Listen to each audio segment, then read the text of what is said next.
Richard, the front of 1102 is right at the top of this block, but this is where the most extensive damage is. This is the entranceway to the back part of the bar, and they boarded up this doorway here.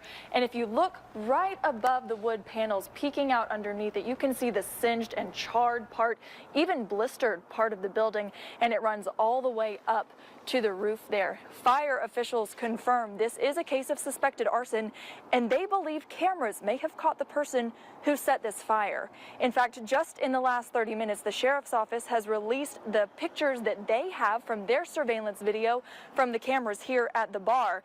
Now, I was also able to get a copy of some surveillance video from a business nearby that shows a man walking down Broad Street away from 1102 and then breaking into a run. If you look a little bit closer at the picture, you'll see he's hiding some sort of, or holding some sort of container down by his side, and he also has something covering his face. But fire crews, again, confirmed just within the last half hour, this is the same person in their surveillance video as well. This is the suspect in the arson here at 1102.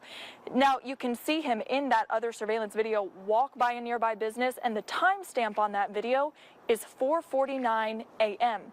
And fire investigators confirmed the fire here started shortly before 5 this morning.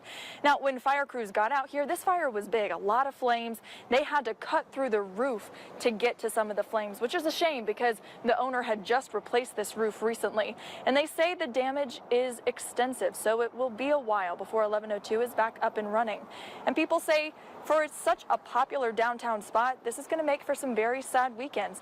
But one guy had a message of encouragement for the staff. Keep your head up. Hopefully you won't be out of business too long. And like I said, man, just hope for the best. And when they're open, you'll come back? Oh, yes, man. Every weekend, at least.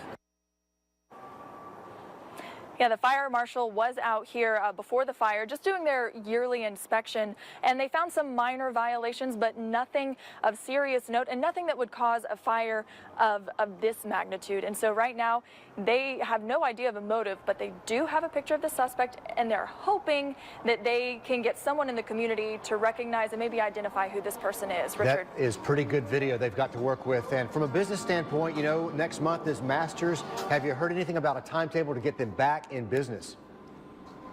Man, don't you know, they want to get back open as soon as possible. I saw some of the people who worked here standing on the sidewalk earlier today, and they were just devastated. I mean, they love this place as much as the people who come here do, so they want to get it back up and running as fast as possible. But the problem is that this whole building runs on just one power grid, so it's all connected. And if you haven't been here, it's kind of separated into two parts. The front part is a restaurant and bar, and the back part is a bar with more of a dance area space. So they're going to have to try and separate that power grid, but they hope to at least get the restaurant part of 1102 back up and running sooner rather than later.